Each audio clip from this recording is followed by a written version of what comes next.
warahmatullahi wabarakatuh. Halo anak-anakku semuanya. Nah, di sini Bu Kilu buatkan video sedikit saja ya tentang pelajaran kita hari ini, yaitu tentang gagasan pokok dan gerak tari. Jadi disiapkan dulu buku tematiknya. Oke anak-anakku, dulu kelas 3 sudah pernah mendapatkan pelajaran tentang gagasan pokok atau pokok pikiran? Iya, insya Allah sudah semua ya. Oke anak-anakku semuanya, coba dibuka di halaman 5 biar kalian tahu apa itu gagasan pokok. Di halaman 5 ini, gagasan pokok itu adalah gagasan atau ide yang menjadi dasar pengembangan sebuah paragraf, di mana gagasan pokok ini disebut juga dengan ide pokok. Gagasan pokok ini biasanya diwakili oleh kalimat utama yang letaknya di awal, di tengah, dan di akhir paragraf. Caranya bagaimana sih Bu mencari gagasan pokok itu? Di sini Bu Kilu punya lagunya. Oke, dengarkan baik-baik, nanti ditirukan di rumah ya. 1, 2, 3. Ayo kawan, kita temukan pokok pikiran dalam bacaan. Bacalah saja dengan sekilas, kita temukan pokok pikiran. Pokok pikiran, kita temukan pokok pikiran. Pokok pikiran, kita temukan pokok pikiran dalam bacaan. Nah, itu caranya, cara mencari gagasan pokok itu dengan membaca dengan teliti, membaca dengan sekilas. Nah, kalau sudah kalian baca, kuncinya itu yaitu membaca. Kalau kalian mau membaca, nanti kalian akan temukan pokok pikiran atau gagasan pokok. Oh ya, selain ada gagasan pokok, di sini ada kalimat yang lain disebut juga dengan gagasan pendukung atau gagasan penjelas. Gagasan pendukung ini merupakan tambahan yang berfungsi menjelaskan gagasan pokok. Selanjutnya contohnya ada di halaman 6. Hari ini Bella dan Ayah akan mengunjungi Pekan Budaya Nusantara. Pagi ini Bella bangun lebih pagi dari biasanya. Bella bersemangat akan melihat berbagai kebudayaan Nusantara. Gagasan pokoknya di mana? Hari ini Bella dan Ayah akan mengunjungi Pekan Budaya Nusantara. Nah, itu gagasan pokoknya ada di awal paragraf. Selebihnya itu adalah gagasan pendukung. Pagi ini Bella bangun lebih pagi dari biasanya.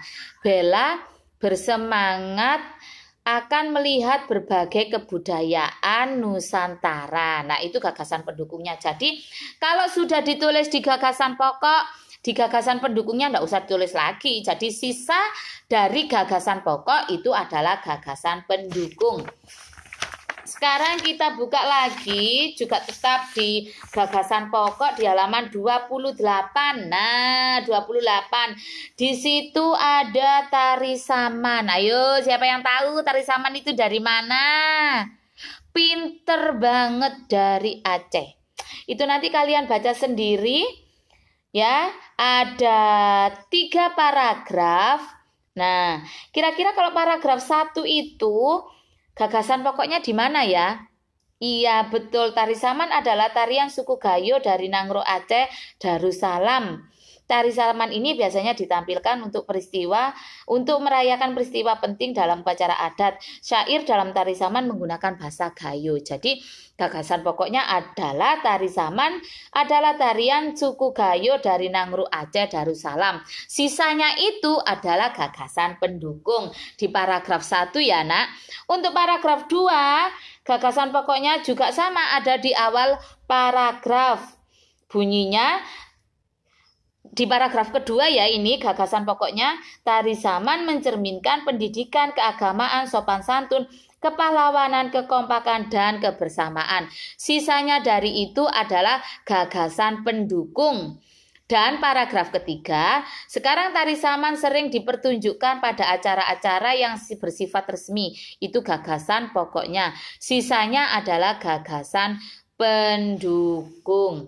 Nah, ini tadi masih tentang tari saman. Kita berpindah ke gerak tari. Ada di halaman 14. Nah, ada yang sudah bisa menari tari saman? Ayo, ada yang sudah bisa? Belum bisa ya? Ya, nanti di sini Bu Kilo ajari ya. Dalam halaman 14, sekarang kita berpindah ke halaman 14. Waduh, Bu Kilo dari 28 pindah ke 14, habis itu pindah kemana lagi? Namanya juga pelajaran tematik, jadi berpindah-pindah. Dalam satu tema ada banyak pelajaran di dalam pelajaran tematik. Gerakan tari saman yang pertama. Nah, itu gini gerakannya. Badan berdiri dengan kepala melihat ke depan. Jadi gini gerakan pertama ya.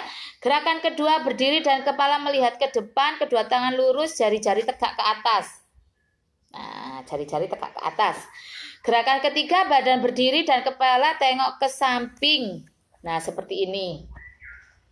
Nah, gini ya.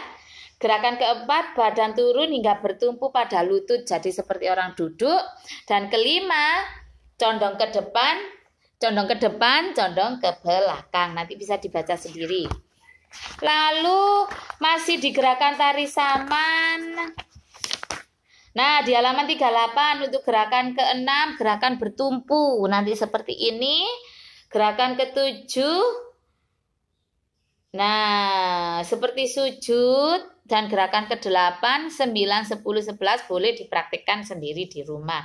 Andaikan kita bisa bertemu, nanti Bu Kilo akan mencontohkan tari saman ya. Tari saman. Nah, anak-anakku semuanya, demikian pelajaran kita hari ini tentang gagasan pokok dan gerak tari pada tarian saman. Ingat anak-anak, tetap ada tugas. Tugasnya di mana, Bu? Tugasnya ada di e-learning ya. Anak-anakku semuanya tugasnya ada di e-learning.